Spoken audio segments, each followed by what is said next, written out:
পিতা পরমেশ্বর ধন্যবাদ মহান প্রভু যিশুর নামে। আর যিশুই জানাই অসংখ্য অসংখ্য ধন্যবাদ। তো আজকে একটা বাক্য নিয়ে আলোচনা করছি। বাক্যের বিষয়বস্তু যে আমার মধ্যে যিশু তো আছে, কিন্তু যিশুর বাক্য যেন থাকে। এবারে যিশুর কথা যেন আমার মধ্যে থাকে। আমরা যদি দেখি মথুলিখিত সুসমাচার 7 অধ্যায় 21 পদে বলছে, যাহারা আমাকে হে প্রভু বলে তারা সকলেই যে স্বর্গরাজ্যে প্রবেশ করিতে পাইবে এমন নয়, কিন্তু যে ব্যক্তি আমার স্বর্গস্থ পিতার ইচ্ছা পালন করে সেই পাইবে। 22 পদে বলছে, সেদিন অনেকে আমাকে বলিবে, হে প্রভু আপনার নামে আমরা কি ভাববাণী বলি নেই? আপনার নামে কি ভূত ছাড়াই নেই? 23 পদে বলছে, আপনার নামে কি অনেক পরাক্রম কার্য করি নেই? তখন আমি তাহাদেরকে স্পষ্টই বলিব, আমি কখনো তোমাদিকে জানি নাই, হে অধর্মচারীরা আমার নিকট হইতে দূর হয়। তার মানে যদি আমরা 21 পদ পড়ি, এখানে বলছে যে যাহারা আমাকে হে প্রভু বলে তারা সকলেই যে স্বর্গরাজ্যে প্রবেশ করিতে পাইবে এমন নয়, কিন্তু যে ব্যক্তি আমার স্বর্গস্থ পিতার ইচ্ছা পালন করে। এবারে স্বর্গস্থ পিতার ইচ্ছা যে ব্যক্তি পালন করে, তার মানে পিতার ইচ্ছা কি? যিশু আছে কিন্তু যিশুর কথা নেই আজকে অনেকের জীবনে। কিন্তু পিতার ইচ্ছা যে যিশুকে গ্রহণ করার পরে যেন যিশু যে বাক্য, সেই বাক্য যেন আমাদের মধ্যে থাকে। তার মানে যিশুর নামে অনন্ত জীবন আছে, কিন্তু যিশুর বাক্য যদি আমার মধ্যে না থাকে, নাম যদি থাকে, তাহলে কি করে অনন্ত জীবন হতে পারে? তাহলে যিশুর বাক্য আমার মধ্যে থাকতে হবে। আমরা যদি দেখি যোহন 15 অধ্যায় 7 পদে বলছে, তোমরা যদি আমাতে থাকো এবং আমার বাক্য যদি তোমার দিগতে থাকে, তবে তোমাদের যাহা ইচ্ছা যাচা করিও, তোমাদের জন্য তাহা করা যাইবে। তার মানে এখানে বলছে যে তোমরা যদি আমাতে থাকো, আমরা তো প্রভুতে আছি, কিন্তু প্রভু বলছে আমার বাক্য যদি তোমার দিগতে থাকে, তাহলে যিশুর কথা, যিশুর বাক্য যদি আমাদের মধ্যে থাকে, যিশুর আদেশ যদি আমাদের মধ্যে থাকে, চুরি করো না, হিংসা করো না, ঝগড়া করো না, ব্যভিচার করো না, মারামারি করো না, এসব জিনিস যিশুর কথা, যিশুর বাক্য। সুসমাচার প্রচার করো, যাও সমুদয় জাতির কাছে যাও, শিষ্য তৈরি করো, মানুষকে ঈশ্বরের সঙ্গে মিলন করে দাও, শিষ্য তৈরি করো, যিশু শিষ্য তৈরি করো। এই সমস্ত কথা যদি আমার মধ্যে না থাকে, বাক্য যদি না থাকে, আমি যিশুকে জানি, যিশুকে জগতে সবাই জানে, কিন্তু যিশুর কথা যার মধ্যে আছে, সে যদি পিতার কাছে যাচ্ছা করে, তবে সে যাচ্ছা সকল কি করবে? ঈশ্বর শুনবে, আর তার জন্য সেটা করা যাবে। 8 পদে বলছি, ইহাতেই আমার পিতা মহামানিত হন। কিসে মহামানিত হন পিতা? পিতা কিসে মহামানিত হন? যে পিতার বাক্য আমার মধ্যে আছে, আমি পিতার বাক্য মেনে চলছি, পিতার বাক্য অনুসারে কর্ম করছি, পিতার বাক্য অনুসারে কাজ করছি। আমি যিশুকে জানি, কিন্তু আমার মধ্যে যদি হিংসা থাকে, ঝগড়া থাকে, আমার মধ্যে কারোর প্রতি যদি ক্ষোভ, কারোর প্রতি দলভেদ, যদি কারোর প্রতি হিংসা থাকে, তাহলে আমি যিশুকে জানি কিন্তু হিংসা আছে, তাহলে যিশুকে জেনে লাভটা কী হবে? যিশুর বাক্য তোমার মধ্যে নেই, আর যিশু যে বাক্য বলেছে এগুলো করতে না, সেগুলোই করছে মানুষ। তার মানে প্রভু বলেছে যে আমি প্রেম করি, কাকে? যার মধ্যে আমার বাক্য আছে। আজকে প্রভু যিশুর বাক্য যেন আমার মধ্যে, প্রভু যিশুই বাক্য যেন আমার মধ্যে সেই কথা থাকে, যে কথা প্রভু এই পৃথিবীতে বলেছেন। আমাদের বিচার হবে সবাই, কিন্তু গ্রুপ ওয়াইজ বিচার হবে না। আজকে যারা গ্রুপ বানিয়ে ঈশ্বরের আরাধনা সেবা করছে, ওখানে যেতে হবে না, এখানে যেতে হবে না, আমাদের গ্রুপ আলাদা, ওদের গ্রুপ আলাদা।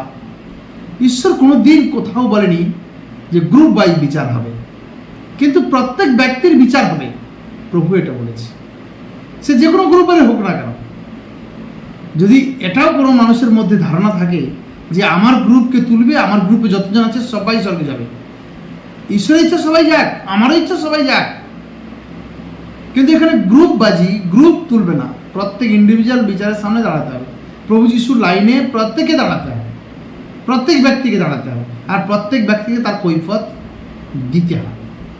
আমরা যেন সেবক এর নয়, মণ্ডলীর উন্নতি যেন হয়।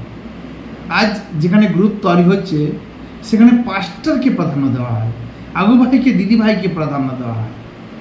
ও দিদি ভাই আমার এরকম করেছে, ও দিদি ভাইয়ের দ্বারা আমি এটা পেয়েছি, দিদি ভাইয়ের দ্বারা আমি সুস্থ হয়েছি, দিদি ভাইয়ের দ্বারা আমি বাক্য শিখতে পারছি, দিদি ভাই।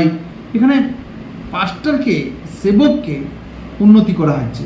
কিন্তু পরমেশ্বর কি বলে ইফিসিয় 4:11 কি বলছে? আর তিনি কয়েকজনকে প্রেরিত, কয়েকজনকে ভাববাদী, কয়েকজনকে সুসমাচার প্রচারক, কয়েকজনকে পালক ও শিক্ষাগুরু করিয়া দান করিয়াছে। এবারে কেন এদেরকে এরকম পদ দিয়ে দান করেছে, পদ দিয়েছে? কারণ এদের এই জন্য পদ দিয়েছে যে ইফিসিয় 4:12 বলছে পবিত্রগণকে পরিপক্ক করবার নিমিত্ত করিয়েছে। তাহলে যারা বিশ্বাসী আছে প্রত্যেকের কাজ কিন্তু একটাই, যে ঈশ্বরের বিশ্বাসীদেরকে গড়ে তোলা, যেন পরিচর্যা কাজ সাধিত হয়, যেন খ্রিস্টের দেহকে গাঁথে তোলা হয়, যেন খ্রিস্টের দেহকে কি করা হয়, গেঁথে তোলা হয়। আজকে ঈশ্বর আমাদেরকে যে কাজ দিয়েছে, যে যিশুর দেহকে গেঁথে তোলার জন্য, নাকি গ্রুপ তৈরি করে গ্রুপকে আমার গ্রুপ এটা, আমার গ্রুপ থেকে কেউ যেন অন্য জায়গায় না যায়, অন্য জায়গা থেকে যেন আমার গ্রুপে কেউ যেন না আসে, এইভাবে আমরা যেন না করি। কোনো গ্রুপকে তুলবে না, ইন্ডিভিজুয়াল তুলবে, প্রত্যেককে ইন্ডিভিজুয়াল এক একজনকে তুলবে। আর প্রত্যেক ব্যক্তিকে কিন্তু বিচারে দায়ী হতে হবে। এ নয় যে দিদি ভাই, আগু ভাই, পাস্টার সে কত ভালো, সে সুসমাচার, সে হাত রাখলে সবাই সুস্থ হয়ে যাচ্ছে, আর ও দিদি ভাই আছে বলে আমি তো স্বর্গে চলে যাব। দিদি ভাই চলে যাবে, কিন্তু যদি তুমি শিখতে না পারো তাহলে তুমি যেতে পারবে না। আজকে প্রভু বলছে যে আমার বাক্য যেন সবাইয়ের মধ্যে থাকে, আমার কথা যেন সবাইয়ের মধ্যে থাকে, আমার কথা যেন সবাই বলতে পারে। সবাই আমার বাবা, আমার পরমেশ্বর পিতা, আমার পিতা আছে, যে পিতা চাইবে না প্রত্যেক ব্যক্তি কথা বলুক, তার সন্তান, প্রত্যেক সন্তান কথা বলুক, আর ভালো কথা বলুক। চাইবে, অবশ্যই চাইবে। কিন্তু যদি কোনো ব্যক্তি বলে না আমার হয়ে অন্য একজন কথা বলুক, পাস্টার কথা বলুক, লিডার কথা বলুক, তাহলে তো ভুল বিষয় হয়ে যাচ্ছে না। আমাদেরকে কি করতে হবে? নিজেদেরকে পরমেশ্বর পিতার সঙ্গে কথা বলতে। আজকে অনেক মণ্ডলীতে চাঙাই দিদিভাই চাঙাই করো, দাদাভাই চাঙাই করো, ফোনের পর ফোন আসবে যায়, কিন্তু নিজে কোনোদিন প্রার্থনা চাঙাই কোনোদিন নিজে থেকে করবে না। কারণ সে কারোর প্রতি ভরসা, সে পাস্টার আর লিডারের প্রতি ভরসা আছে। সে কাকে ভয় করে? সে লিডারকে, পাস্টারকে ভয় করে। অন্য জায়গায় যদি কোথাও বাক্য শুনতে যাই, বা যদি শাস্ত্র যেটা বলছে, যেভাবে বলছে সেভাবে যদি না বলি, ভয় লাগবে। আজকে আমরা যদি কোনো গ্রুপের সঙ্গে বা কারোর সঙ্গে যুক্ত থাকি, তখন কি হয় না, সেই গ্রুপ যেটা শেখাবে তুমি প্রতিবাদ করতে পারবে না।